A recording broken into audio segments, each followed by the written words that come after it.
Vamos voltar então para a redação do Notícias Agrícolas. Agora sim a gente conversa com a Carla. Boa tarde, Carla. Vamos falar sobre esse acordo Mercosul-União Europeia, né, que está dando o que falar, tão esperado, né? Oi, Karina, boa tarde. Boa tarde a toda a audiência do Tempo e Dinheiro. Era um dia muito esperado, né, Karina? São 25 anos de discussão, são 25 anos de costura de negociação de termos e o acordo foi anunciado. Mas eu vou te falar, viu, Karina? Já vou te dar um spoilerzinho. Os fogos de artifício que marcaram a manhã de hoje já se apagaram, viu? Nossa, Carla, e a gente tem como explicar essa reação, porque na verdade o agronegócio estava muito otimista com relação a isso, João Batista também falando, né, não só com relação às carnes, né, frango, suíno, a gente vê notícias também de outros produtos brasileiros. Explica pra gente isso em vias gerais, é possível, eu sei que não tem tantos detalhes assim, mas alguma coisa a gente consegue adiantar para o nosso ouvinte aqui do Tempo e Dinheiro.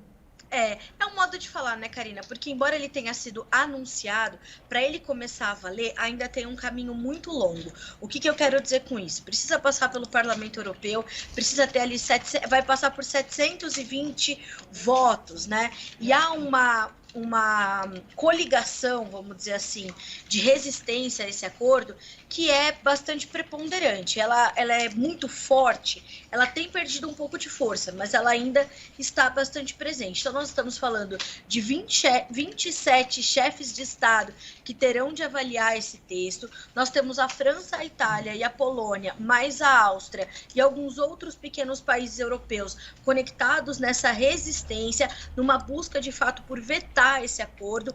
Há uma busca por isso, a gente vai falar já sobre isso, e esse acordo ele precisa agora passar pelos próximos passos para que ele comece efetivamente a valer. Quais são esses passos? A primeira coisa, precisa ser traduzido, Karina, para todos os idiomas dos países que vão compor o acordo União Europeia e Mercosul. Ele precisa depois passar pelos trâmites jurídicos e ver se ele não fere nenhuma norma, nenhuma regra do comércio internacional. Então, tudo isso ainda vai ter um tempo grande, né, de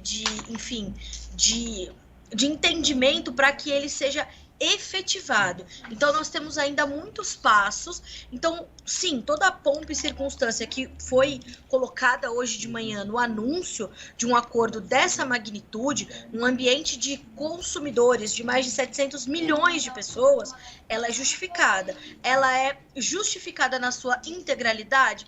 Não, porque ainda não está valendo o acordo. Então, quando eu falo que os fogos de artifício já se apagaram, é por isso, porque nós temos um horizonte bastante promissor, mas ainda muitos obstáculos para enfrentar.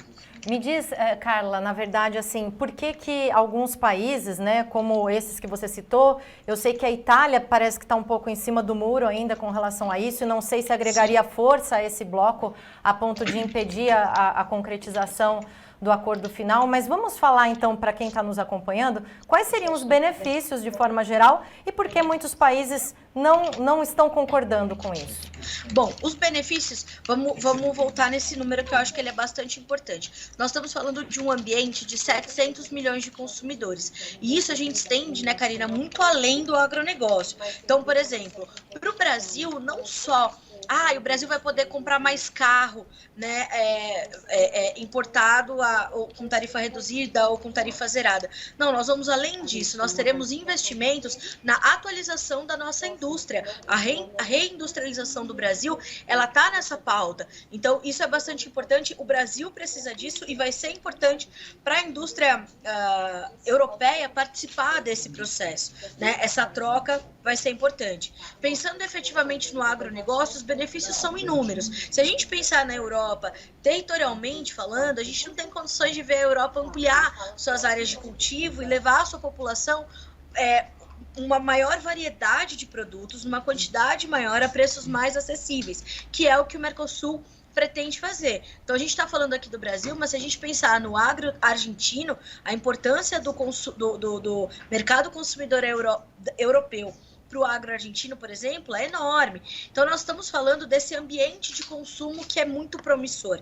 Então, para nós, se a gente olhar, por exemplo, para suco de laranja, frutas, café solúvel, peixes, crustáceos, óleos vegetais. As tarifas seriam eliminadas. Então, isso é bom para quem vende com mais competitividade, para quem compra acessando esses produtos a preços mais acessíveis, a comida mais barata para o europeu, né, Karina? Então, nós temos esse ponto. Se a gente for olhar, por exemplo, para carnes, isso vale para carne bovina, isso vale para carne de porco, vale para carne de frango.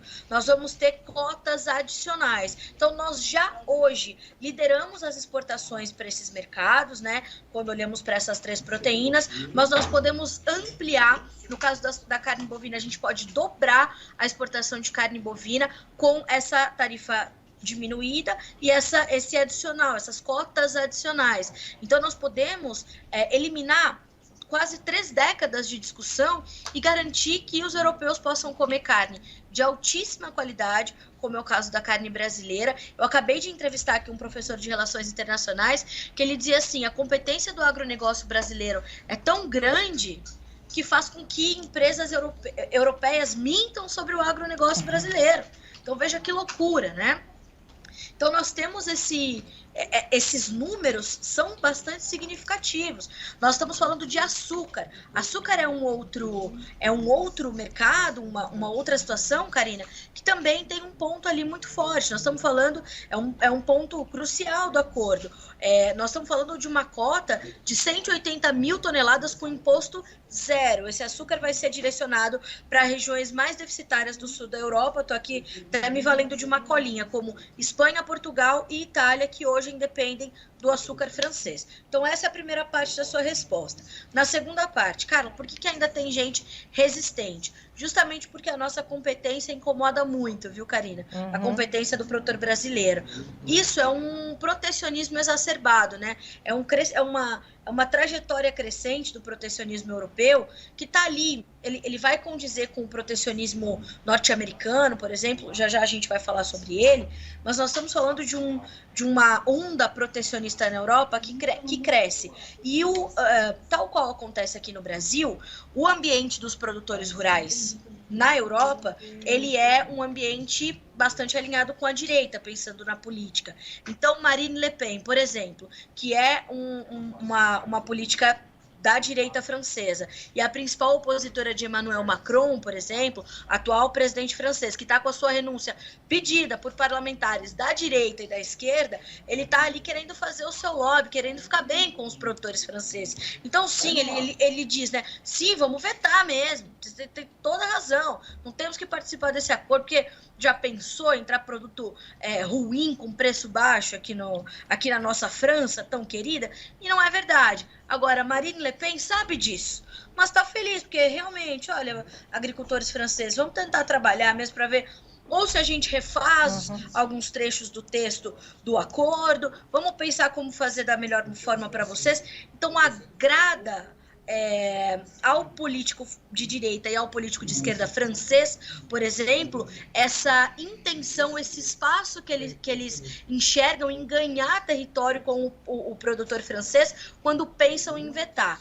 E isso vai passar por outros países, como Itália, Polônia, Áustria e alguns outros países que também veem nesse acordo uma ameaça à sua agricultura, Karina. De qualquer forma, esse acordo vem escancarar toda essa situação para o mundo, né, Carla Mendes? Como você falou, sim, da importância, da relevância do agronegócio e dos produtos brasileiros, não diante da Europa, né, do mundo. Então, Carla, a gente sabe também que esse acordo, mesmo ele evoluindo positivamente, né, se for isso, se tudo der certo, até que as tarifas sejam praticadas, isso vai levar um tempo também, a gente sabe que isso aconteceria de forma gradual. Eu queria ter mais tempo hoje nessa edição para falar com você sobre isso, mas o nosso tempo aqui está reduzido. Eu quero te agradecer muito pela sua disponibilidade, pela sua atenção, e vamos voltar já, vamos combinar, semana que vem você volta, porque eu sei que essa história vai ter outros capítulos e a gente tem muito que esclarecer ainda sobre isso aqui no Tempo e Dinheiro. Obrigada, viu, Carla? Obrigada a você, Karina. Me coloco à disposição, porque realmente os desdobramentos disso ainda vão aparecer. A gente vai ouvir aqui no Notícias Agrícolas ainda a CNA, setor a setor, e conforme a gente vai trazer trazendo as informações aqui para o portal, a gente vai dividindo com vocês, eu estarei mais vezes aqui e a gente atualiza a audiência do Tempo e Dinheiro também, que pode checar essas informações também aqui no nosso site. Agradeço a sua generosidade do Notícias Agrícolas. Obrigada, boa tarde, bom trabalho, Carla. Boa tarde, obrigada, Karina, bom trabalho para você e para toda a equipe também. Obrigada.